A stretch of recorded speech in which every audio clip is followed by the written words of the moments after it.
Welcome to Blaze News, the mandate day 23. I'm Jill Savage. We're back in our nation's capital. Once again, here with me, Matthew Peterson, Chris Bedford.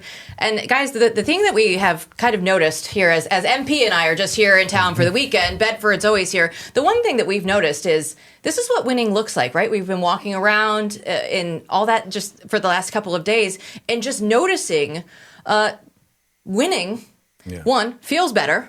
And two, seeing the administration actually come together, we are seeing huge wins that we didn't even know if they were going to be possible. We'll talk about Kash Patel a little bit later in the show with the man who basically went through and made sure that Kash was confirmed. But these huge, momentous things are happening right now in the city, and it's good to see. As someone said today, and I think it's true, I mean, it's moved so fast. The train moves so fast it left the wheels behind. I mean, that's what it feels like for everyone who's been part of this here. And you hear people repeat that over and over again, that this is moving really fast at the same time, right? In different parts of the government, people moving in the same direction. At the same time, like there's still Post-it notes on the doors as people come in and get new offices.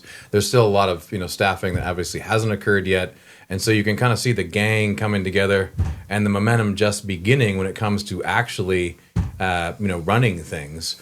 And what we're seeing, and this is what the unbelievable part of it, what we're seeing is just the initial flurry. I mean, the engine really hasn't hardly even turned on yet. If you'd been here 4 years ago to today, to walk into these studios, you would have had to walk by massive metal fencing and walls. You would have walked past U.S. Military personnel who would have been 30 feet from the entrance of the store, guarding the road that I used to live on. You would have seen half-empty restaurants where they couldn't play live music or anything like that, had rules about whether or not you're allowed to sit at the bar.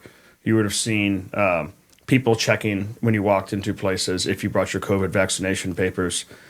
It's a pretty different city, and obviously, it lightens the step. It's got the signs are usually Capitol Hill is covered in these moral preening signs, which all about how everyone's welcome here, which actually means you're not welcome here if you're one of the tourists or one of the few Republicans who actually live here.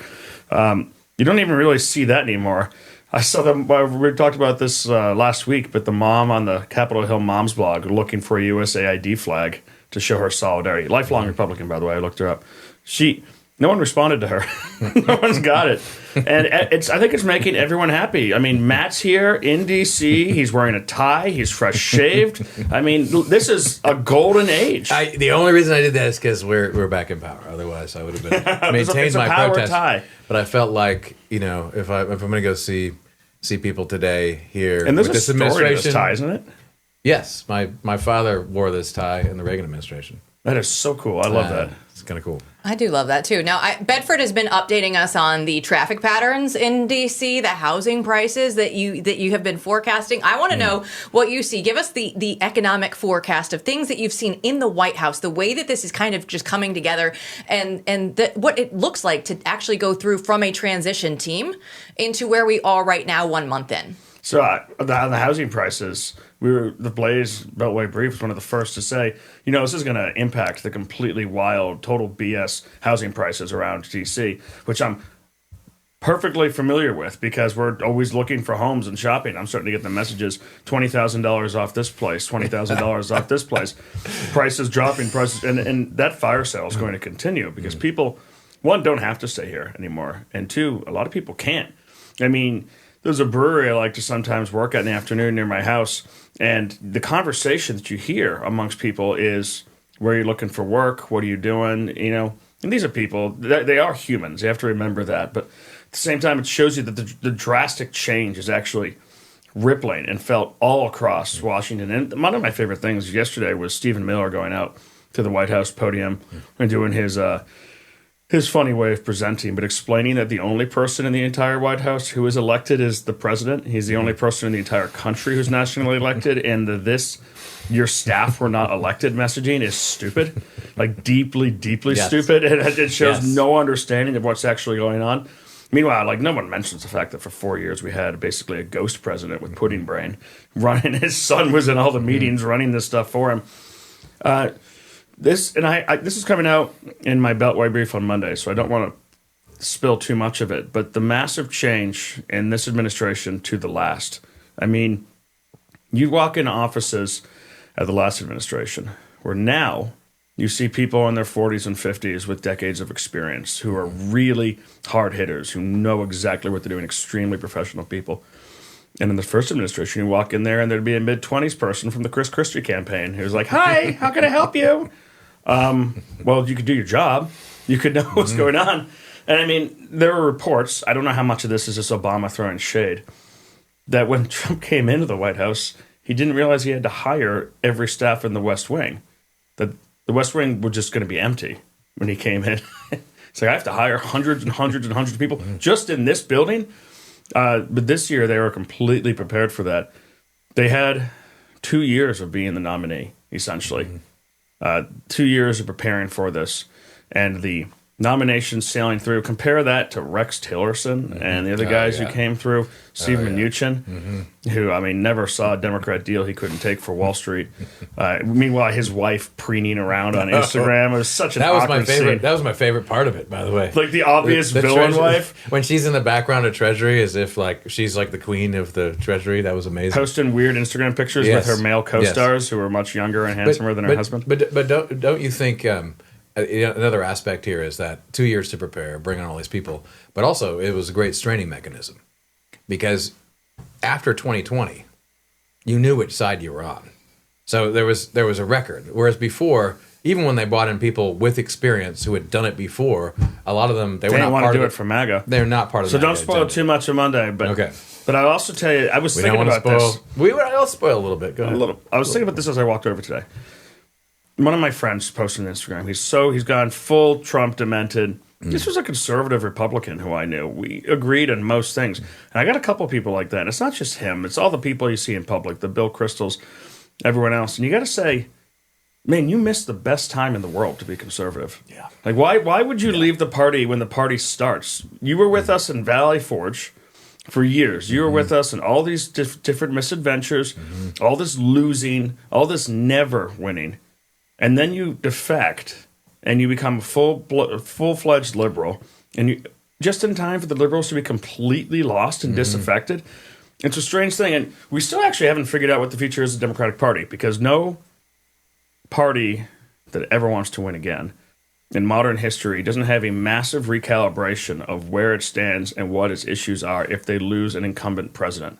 You have that sends you to the wilderness. You have to go back and figure out, well, where did we go wrong? Something's wrong. That is the time for change. So do those neocons just sweep in and take over the Democratic Party? No, could happen. I mean, what is possible. The shift that's coming? And it's not from David Hogg. I don't think he's leading the shift. What's crazy about it, too, is how clear it is now. It's not as if these people are rejecting wins on issues that they were for decades. It's not as if, sure, there's disagreement on the right, and there's parts of MAGA that were different, but now you're talking about traditionally conservative, old school agenda items that they wanted for decades. Even last time, Trump delivered on many of those. Somehow that doesn't matter, and so that is why I do suspect you could see that forming some kind of rump party. And there is some kind of cope. I mean, I see libertarians now trying to claim Doge as a libertarian moment. Shut up. This is not a libertarian moment. There is no libertarian moment. You had CPAC 2010. It's all else was fake.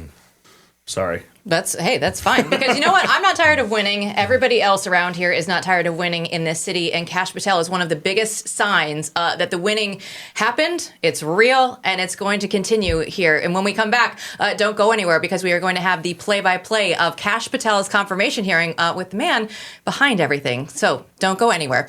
This part of the show is brought to you by Birch Gold. And when you look at it right now, there's a perfect storm brewing with Social Security and everything coming through Medicaid and all the entitlements that are coming through. You want to make sure that you have your safety in gold. Birch Gold will help you transition an existing IRA or 401k into an IRA in gold, and it doesn't cost you a penny out of pocket. So you can protect your future today. Text Jill to 989898 and get your free info kit on gold and a copy of the ultimate guide for gold in the Trump era with the foreword written by Donald Trump Jr. There's no obligation. It's only information. Birch Gold has countless of Americans that have been looking to safeguard their savings. You can count on them too. Text my name, Jill, to 989898 today.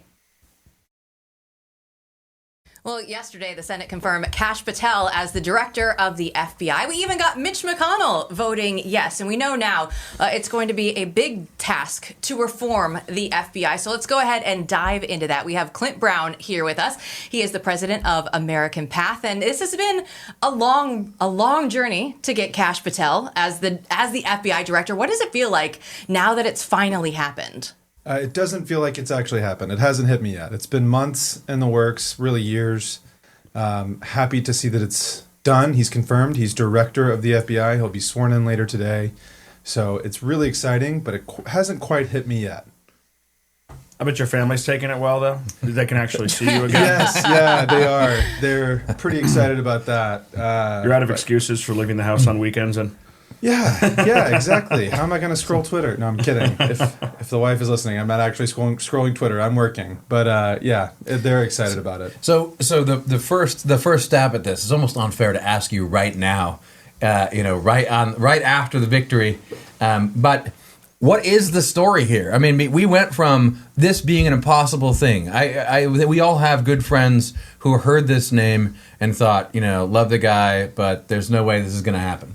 I mean, this was something that seemed an impossible feat, given the temperature in the room, a year ago, maybe even 6 months ago, right. And now it's the symbol, really, I think, of an entirely unanimous, successful, overpowering period of confirmations. That's exactly right. So there's two forces at play here. One is Trump won the popular vote. He won 7 swing states. It's clear the American people are behind him. They're not putting up with this anymore, and you know exactly what I'm talking about, the deep state coming after him. And Kash Patel is the symbol of fighting the deep state. So he's very popular amongst the base. The second is it's a new Senate. There's new leadership in the Senate. They instituted some reforms as a body for how they were going to do business. And it took a little while to catch up. We saw some problems with Hegseth. We saw some potential problems with Tulsi. But they've come around. They've caught up. So these forces were at play, and really, I'd love to tell you about sort of the strategy that we had going into this confirmation process, and actually what a great job Kash did throughout the process. So, we hit 61 Senate meetings in really a matter of weeks because they were out for Christmas. So before they went out for Christmas, we had hit like 40 meetings in 2 weeks, which is a ton of work, and Kash was just ready to go. The guy runs on jet fuel. He was going every day. I think that made a huge impact, getting that early momentum. So, and we could talk more about that, but there was definitely a strategy to it. But at the same time, the Senate caught up with the country, which is kind of unbelievable. They realized there's a new sheriff in town, and his name is Donald Trump. And they seem like the Senate is largely a body that, more than any other body in American Republican politics, resists the president, still has that strain of resistance to him. They have a different style, and they don't like to change that often.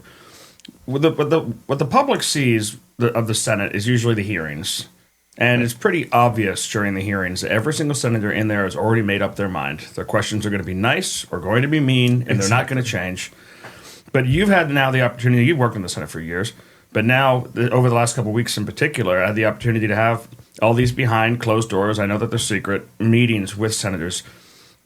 How many of that do you walk in where there's actually an open mind? How many people, Democrats, Republicans, are actually, do you think those meetings can actually shift and change when they've heard Kash Patel? They say, oh, he looks crazy, he's a MAGA guy, he worked for Nunes, he was a pit bull, and the incredibly ridiculous myth that he was underqualified for the job. Right. But did you make headway in those meetings where you think people who may have been no votes became yes votes? Oh, absolutely. Absolutely. So there's two different things happening there as well. One is all the Republicans, even the ones who were skeptical, had an open mind because of those forces at play. They did not want to be on the wrong side of the American people on this. So those folks certainly had an open mind, even if they were skeptical. The Democrats, no, they didn't have an open mind. They were asking questions that were designed to trip them up. They would be very nice behind closed doors. And, I'm so glad, Kash, that you were a public defender. We're going to have the first public defender as a FBI director. And then in the hearing, you saw what they did. They went after him. I got the feeling they didn't like you guys. It seems not. It seems not. might have been losing their votes. Yeah, I look at the deep state, though, as you say. Like, Kash is kind of that flag bearer to go through and fight against the deep state. If I know something about them, they're not just going to give up. Now that Kash Patel has been magically named the FBI director, it's not going to end here. This fight doesn't end. So what does the future look like here? It doesn't end. But, there were a number of moments along the way throughout the confirmation process where people had to ride to our rescue. There are a number of deadlines you have to meet. There are perjury traps that the Democrats set, trying to trip you up. And a lot of very high caliber people had Kash's back, and they're going to continue to have Kash's back. So really, it's a warning to the deep state. He's not alone. He may be the only political appointee at the FBI, but there's an army of people behind him. You didn't think we could get him confirmed, and we did. And, FAFO, we all know what that means. Go ahead, find out. Let's mess around and go after Kash, and there's going to be a lot of people that come after you, and we know who you are. Of the delays that we saw, there was a lot of anger among the base. You saw it in social media, the committee taking its time. It seemed like how much of that was worth the anger and how much of that was just the way the Senate works, procedural? Were there things that could have been done better? Were there kind of advice that you would have on how Republicans maybe had to treat these hearings going forward, knowing that in this new environment, you don't get unanimous consent anymore. You have to vote on everything, and you don't get Democrats who are going to change their vote on any Trump nominees. That's exactly right. And there may have been a lot of frustration. I was very frustrated. I was very frustrated at times in the delays. Saw it. You handled it well. Thank you. I tried.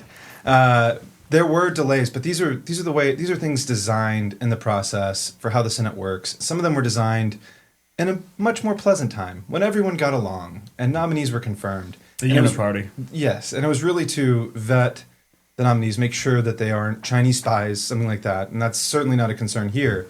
So there is merit to that process, and it does take a while, but really, it prepares you. It prepares you for the hearing. It prepares you for being FBI director. I worked in the Senate for 10 years, and I had no idea what nominees go through. They run through a gauntlet. We had to find every media clip that Kash had ever done and report it to the Senate Judiciary Committee. You know how much that man's been in media? Yes. We found 1,600 clips in a matter of days and gave it to them. And it's all public. You can go see those clips. If you ever want to watch just a reel of Kash Patel, it's on the Senate Judiciary Committee website. You can find it. But it really prepares you because then you know what he said. You have a record of what he said, and you can defend that record. So it's not all bad. Some of it's good. It is frustrating. We do need a government that gets in place quickly, especially in the modern era, especially with a president that has 4 years. But I can't complain about it too much. Now that he's confirmed, do we get to see the enemies list? What they called the enemies list is an appendix in the back of his book. He did a very well-researched book. At his heart, he's a lawyer. That's his background. So he put an appendix in the book. And they started calling this an enemies list in the media, in the hearing.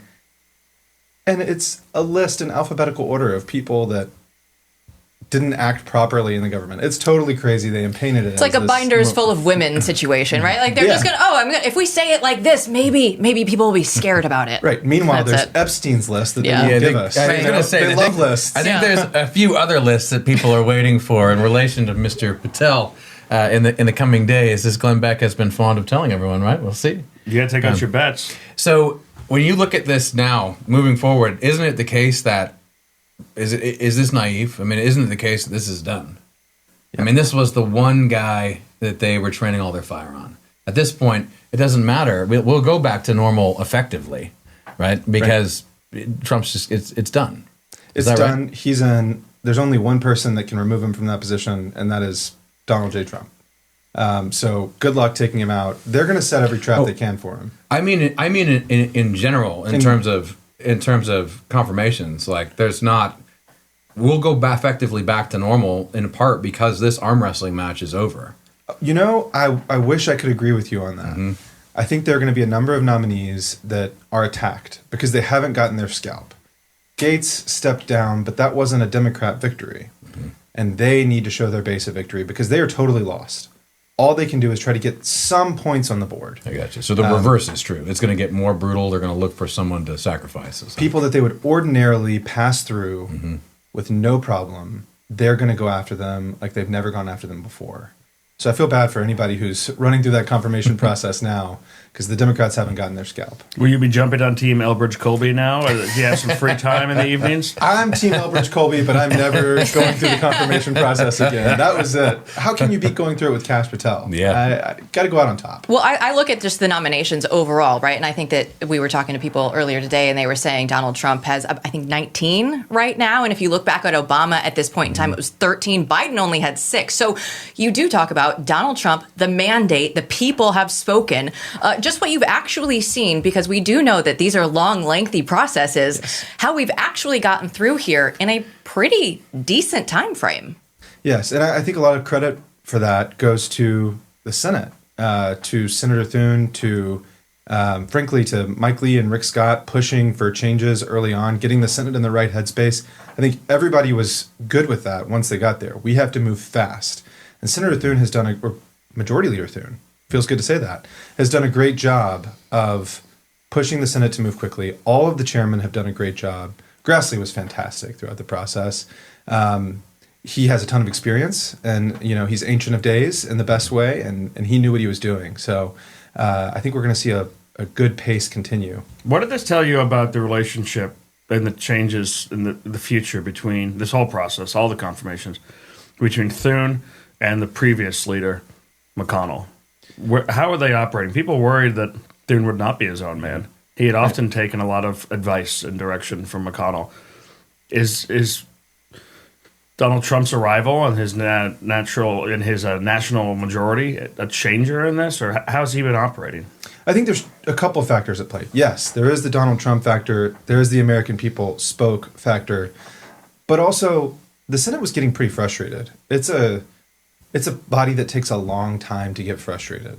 But they were... like Ents. They wanted to move. Yes, just like Ents and Lord of the Rings. It takes a long time for them to meet and decide what they're going to do. But once they do it, watch out, because it's the most powerful body in our government, really. So I think Thune understood the body, his colleagues, the people who elect him majority leader, wanted to move fast, and he wanted to move fast. So that's why they're doing it. And he's taken a strategy of, I'm going to show you, not tell you. And just like you said, Jill, he has shown that he can do it. So were you surprised that Mitch McConnell is a fan? We had a great meeting with him. I won't go into details on that because those are private meetings, but there was a lot of agreement, and he had a very open mind. He asked great questions. I was a little surprised because he's voted against a number of other nominees.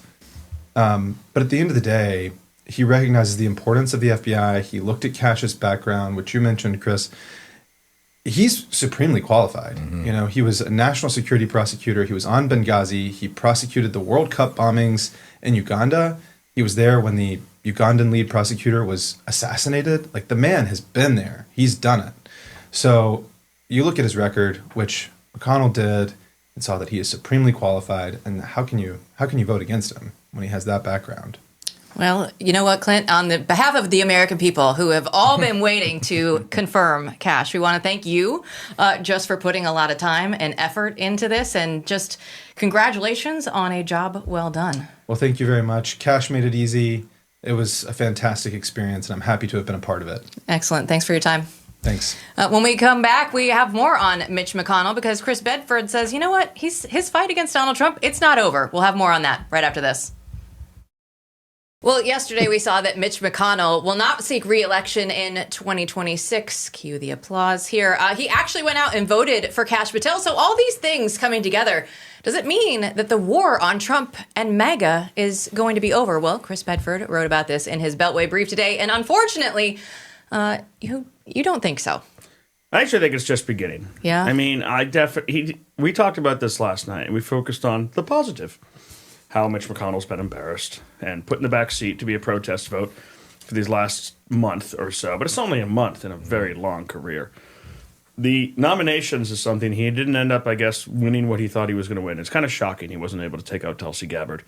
He got all the right people in place. She actually does go against a lot of Republican thinking on the Senate on intelligence and on FISA. And it's a little surprising. It's less surprising, but still that Hegseth was able to get past him. And then the next part of his war is going to be in appropriations. Now, we talked a little bit about this yesterday, too, but you have things like the Senate budget. And everyone on Twitter is saying, oh, the Senate budget's got 5 years of funding for Ukraine. No, it doesn't. The Senate budget has nothing in it, really. It's a vehicle right now. All of that stuff, it's blank space, and what it's for. It has not yet been appropriated. It still has to go to the committees.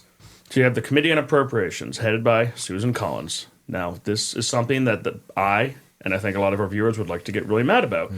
Why would you have a Republican in a D plus 7.2 state leading such a powerful committee? It seems like they may have they're a hostage, essentially, but it's about seniority. It's actually not something evil that Thune did. And if he were to kick her off the committee, which he could, then he would have to fight Susan Collins for the next 2 years. That's not really worth it. And the subcommittee on defense appropriations is what's led by Mitch McConnell.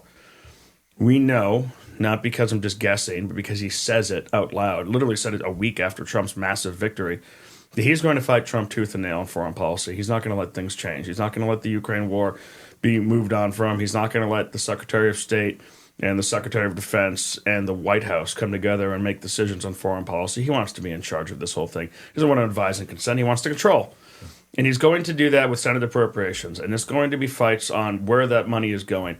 And remember, the Senate has given up most of its adult duties over the last couple of years. They've surrendered a huge amount of control to the bureaucracy, which is why Democrats are freaking out so much. But they have not surrendered on appropriations. They take that stuff very seriously. Remember, Trump's first ridiculous impeachment was because he was accused of holding up money to Ukraine that had been appropriated by the Senate. Expect to see that play out again with people like Mitch McConnell, who suddenly the press will adore, leading the charge on that sort of thing and saying this money has been sent here.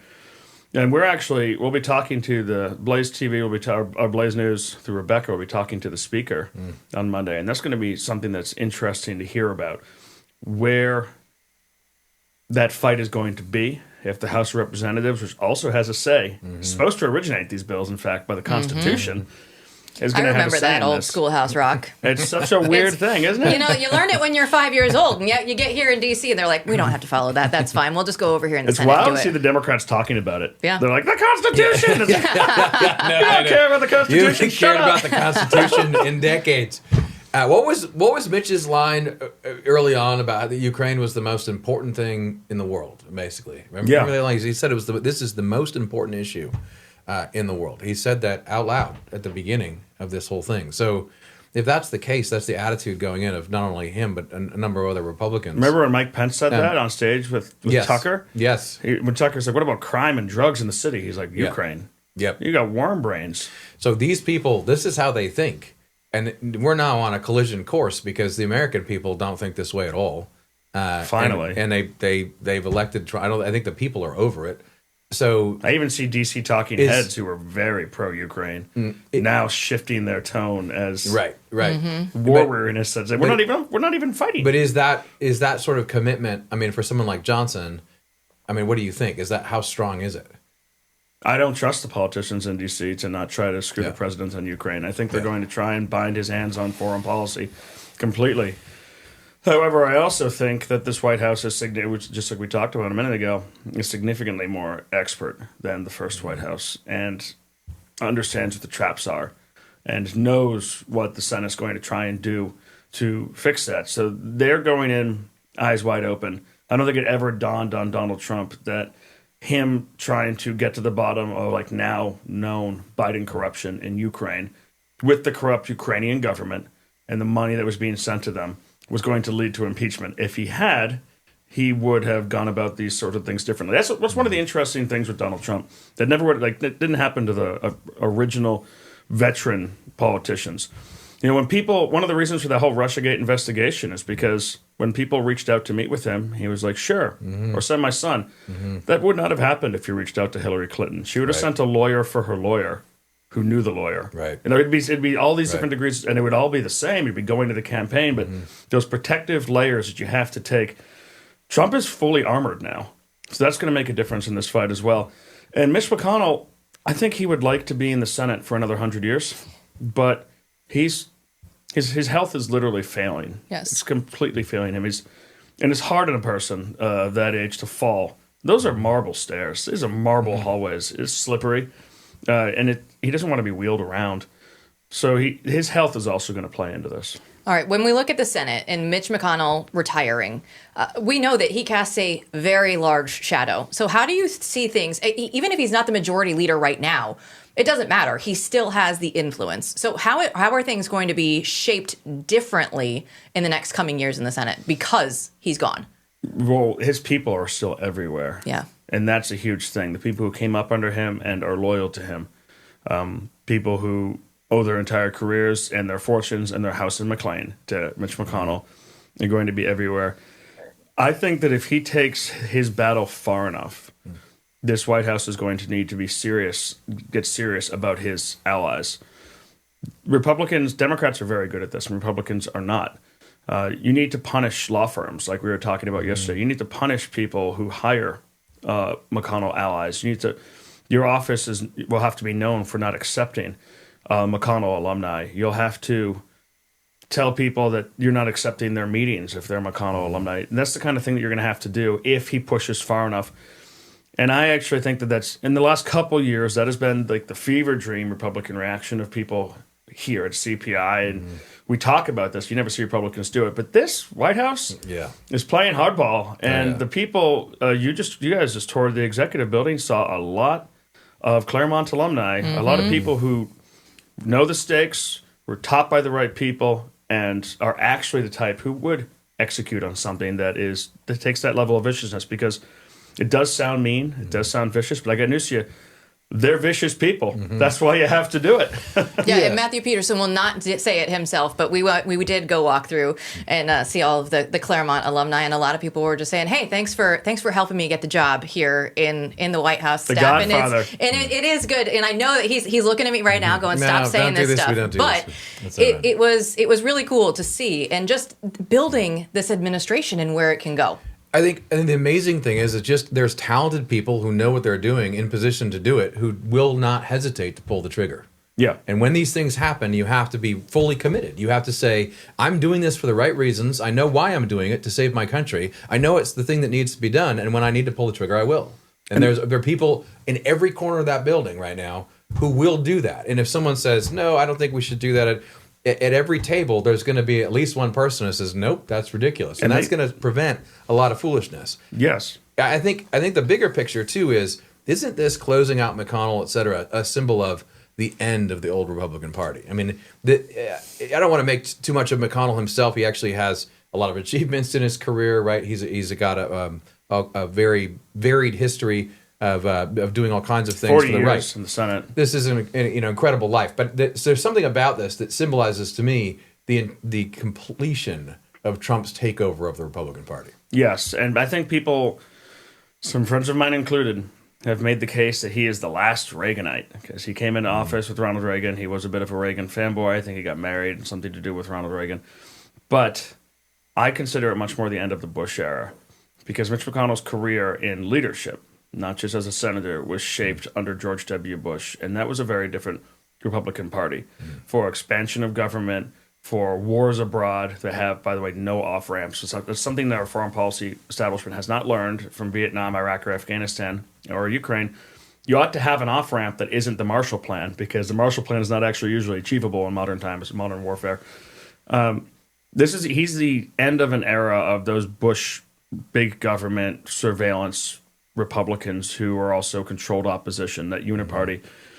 And I'm just another person. I've been tracking it every year, the number of members of the House and members of the U.S. Senate who have only ever been in office since Donald Trump has been on the scene. And the House is pretty high number of people who are new because they have such high turnover. The Senate is slowly getting there, and soon it will be complete. So with that in mind, and the end of the Bush era, if that's what we're going to go with, how does the MAGA movement make sure that they build something right now that is going to be lasting? Because I think that we were all probably very excited when the Tea Party was here, and we were like, oh, this is it. This is our rah-rah moment. We can actually, just get excited about something. This is the Tea Party, I feel like, on steroids right now. So how do you make sure that it doesn't fizzle out this time around? This is the same movement. Tea Party didn't, I don't think, fizzle out. I think it went underground and was reactivated by COVID. The only person who I knew at the time, we both knew, who got the Tea Party right was Angela Codavilla, who didn't say, this was some libertarian thing like the Kochs thought and other people thought. He recognized that this was a revolt of the masses against the ruling class and that they were sick of it. And MAGA is that came into the White House the first time, didn't really have its actual philosophy down. The president was still working on his philosophy, had a couple planks, and then 4 years of actually really building good think tanks and building institutions and building CPI and building things like that have made it so that now there's an actual coherent strategy. And there's an essential thing for any political movement is to have places to pay your people when they're unemployed. Because they're not always going to be in the White House. They're not always going to be in the Senate. They need to have that. One of the reasons that the Republican Party and the moderates and the liberals have had such staying power is because of places like AEI, where you can be wrong about every single thing in the world, from economics to foreign policy, and you can find a rich person to go there and take care of you, and you get a desk at AEI. And then you wait for the next dumb Republican administration for you to join and spread more war and chaos. They have this now for the MAGA movement, and it's a talent incubation center. At the same time, winning brings adherence. Actually, people who now believe it, the youth actually believe it. You're getting Brandon Gill, who had in the show earlier this week, actually is a true believer. He's completely aligned with these sort of things. The youngest congressman, at least on the Republican side. That is going to breed success. And then having people who aren't Mike Pence in the job, having people like J.D. Vance around. And he's not the only one either. Yeah. I mean, I know that he didn't do that well on the campaign trail, but Ron DeSantis is also a different kind of Republican from what you'd seen previously. Someone who's willing, who's not going to be controlled opposition, who's going to take it to the left in their colleges, in their institutions, in their nonprofits, at Disney World, where he got married, doesn't care. It actually doesn't shock me that Ron DeSantis wasn't too sentimental about getting married at Disney World, right? It's like the least surprising thing. Not a sentimental guy, as it turns out. And that's the future right there. Of course, it's easy to get high in your own supply in Washington, and it still is just month one. Right. We have a lot of time. Well, I mean, I think this point about there already being a next generation, though, I mean, because it is such a youth movement. Everyone who's younger, they understand better what the agenda is. We're the old people on the MAGA movement. Yes, we're the old people. They're unencumbered. They're unencumbered by the baggage of old left-right stuff, and so I think they understand that agenda very clearly. But as you say, I mean, J.D. Vance is sitting there. I mean, you have a young vice president who. Well, he's young and I'm young because we're the same age, which does bother me sometimes. That's okay. Don't worry about your own age right now. It's all right. He is a young vice president. You are a young editor. Thank you. But he's not only waiting in the wings. This is a guy who has amassed a lot of talent around him, and you see that everywhere. And so the next step, this is already way beyond the Tea Party. Donald Trump is a world historical figure who brought this movement to birth, is now sitting there after one of the greatest comebacks in American political history, in any political history. And now you see the institutions, as you mentioned, rising, right? The next step is to build that ecosystem, I think, that you talked about in the beginning, where everyone gets a job, right? And so you have a bunch of people who, in and out of office, are working at different places that are moving in the same direction. It's hard for conservatives to think of this, I think, because they don't think about business in this way. They don't think about like a media corporation in this way. That should all be, somehow values neutral or something, which is ridiculous. But no such thing. But to put a fine point on it, to actually, I'll make it a blunt instrument. I mean, Blaze Media is one of those outfits, right? I mean, the next step is for places like Blaze Media to evolve in this media ecosystem and provide the kind of content that people want, and be hiring people accordingly. And in every sector of the economy, in fact, this applies. You're going to see reindustrialization going to become a big theme of this administration. You're going to see all kinds of movement when it comes to actually trying to build things in America. So throughout all these sectors, there's this new commercial cultural movement that I think I feel good about. I think we're going to be fine. But as you say, a month in, let's see what happens. We're going to be busy getting people into the administration, but Kash Patel is going to be busy firing people. And we are going to come back and get answers from you. What do you want to see Kash Patel? What documents do you want to see him declassify first? We'll have those answers from you right after this. Well, we are going to wrap up the week with a question that I asked everybody on X. Now that Kash Patel is the FBI director, which documents do you want to see him declassify first? And we'll start out with Steve. He says Crossfire hurricane, guys. It's a pretty big one. It feels like the Wayback Machine at this point, but really that goes right back to the start of everything. Right? You have to go back and figure out all these aspects. I mean, the guilty players are. That's one thing about modern American societies. We have this real thing against vengeance, and that's probably a good thing to generally have. But at the same time, people are always talking about justice, and there really ought to be justice for a lot of the different things that happened. I mean, also Americans have they're merciful people, gentle people, slow to anger, I think in general, and they are often quick to think that bad things that are happening to them just happen that way. It's really truly shocking. For example, with COVID, that people don't realize no, it's not happening like this in South Dakota. It's happening like this in Massachusetts because of people who are doing this. Crossfire hurricane is an example of things that I want to know. Tell me more. Declassify that. Yeah. And this is you don't have to necessarily get them all. You can get Al Capone on tax evasion. But you got to get a few of them. And if we don't go back to the very beginning of what our agencies did to Donald Trump last time, once for all, Al Capone kept Chicago safe. Okay. Hot takes to end the week here. Let's go ahead and move on to Jim Bicknell. He went through and says... Yes, Jim! Yes, right, Jim. It's got to be the Epstein Files. Every single word. Now, if you listen to Glenn Beck, he's saying we might get those fairly soon. He was saying that, I believe, about 10 days ago. But yeah, the Epstein Files are definitely on the top of everybody's list. First of all, shout out to Jim. A fantastic fan. Absolutely love it. Love the cheering. Yeah, I feel like that list of the Epstein documents, like everyone, the group of losers out front with the no Kash Patel in front of the FBI building holding their fake press conference, which, by the way, having held fake press conferences before, is the most awkward thing in the world, to be standing there with like two of your bros and a stand that you set up, even though there's like nobody in the audience, and these guys are doing it. How many of those guys are on the list? What you so worried about? Well, this is, we have Elon naming people, they're just afraid because the list will come out. This is not just some kind of wish list out there for everyone in the American public. You have real elites who are fearful and have been threatened already. So that's how Epstein got his money. Epstein was not actually independently wealthy. He became independently wealthy. Right. How? Well, it's other people's money. And how do you get that? And who's on that list? Which ones are politicians? Exactly. Listen, we've already proven that there was a demonic child raping sex island that British royalty and top American politicians went to. Who else was there? Don't tell me I'm a conspiracy theorist anymore. We know this is true. Put another penny in the jar for Alex Jones being right. And he's another one for him being right. And by the way, the frog thing is also true. Yes. RFK Jr., he's all over that. Tom Cornell is going to wrap it up for us here. He says all of it, inverse chronological order. Examples, the Trump shooters first, the FBI whistleblowers reinstated too, the Mar-a-Lago raid, and on and on. What we're learning Vegas here is shooters. Absolutely. What the heck? There are so many documents though that at this point in time they have to be worried now that it is technically FBI Director Kash Patel. And who killed Roger Rabbit? I want to know. The public wants to know. I want to know about Al Capone, the take on Al Capone saving the city and keeping it safe. I think that's pretty interesting. I'm also a big fan of the Mayor for Life, Marion Barry of Washington, D.C. Oh, yeah. That guy was a champion. And by the way, the woman did set him up.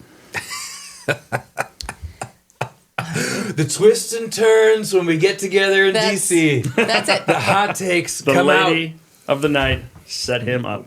Well, one of the biggest things that's happened in D.C. this week, I want to end on this, with Elon Musk over at CPAC, and he had the chainsaw for bureaucracy. Did you see this? It's been everywhere. Elon's just living his life to the fullest right now, and we're now just getting chainsaws from world leaders. He represents the vibe of the moment. Like, you cannot. People saying today, I don't believe in the term vibe shift. Yes, but I do now, because they're in that building. They're there in Washington D.C.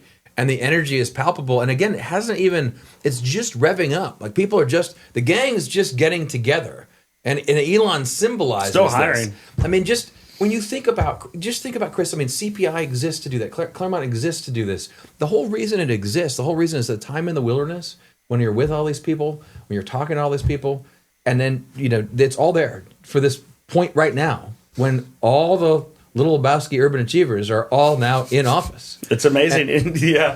The Elon Musk thing made me think about all those like weird tech unveilings that we've been subjected to over the last 40 years, like the Microsoft guys dancing awkwardly on stage. Yeah. And Elon, this is just another one of those things. Like Elon's a crazy person. Mm-hmm. He's used to tech stages. He's gonna use props, and I love that. And he feels great. You can just see the joy coming through him. He feels like we all should feel. It's an amazing moment. I've had a lot of shifts. I mean, when Elon first came around, he had the Solar City, which I thought was just a government bungle and stupid. I made fun of people who drove Teslas until like 6 months ago, and I still kind of do. But you need a gas engine. Come on. But by the time he landed the rocket, I remember seeing that on TV. It's like Trump said the same story. It was landing the rocket that made me think, the heck is going on here? Do we have an evil genius or a good genius? Unclear. Still to be determined for sure. I want to thank you, though, because last night, as we were ending the show, we were saying, hey, we're all going to go out. And I hope that the boys will at least, behave, take care of me. It's all good. We did. No injuries. Bedford, no injuries. No, we got to go watch USA hockey. Unfortunately, lose to Canada this time, so I guess they get to remain a country. The United States might find some more goals there around 2 a.m. Stop the count. We need to figure that out. We found a van, and it's got some goals. As much as the vibes are shifting in D.C., there was still some good old school vibes that we had last night. So thanks for showing us around town. Yeah, I'm the best D.C. tour guide. I'm stuck here, so I'll show you. He's not lying. He is. I can't wait for the tour for the 1812 war that you have. I need to put that together. People in D.C. don't like to talk about that war. No. but Chris Bedford, we learned last night, sneakily has a lot of information around the city about this one. I sure do. Because they burned it down. They burned the whole thing down. People forget. The original Doge. But chainsaws, burning it down, it's all happening. It's coming back. Bringing back the spirit of 1812. I don't know if we can quite make that work, but no, I think that we're getting close to a lot of the vibe shifts right now. MAGA is going there. I don't know that we want to go all the way back to 1812. I want some of the modern luxuries still as well. But it's good to see here, to be here in person, and to see all of the things that are changing and taking place in this administration.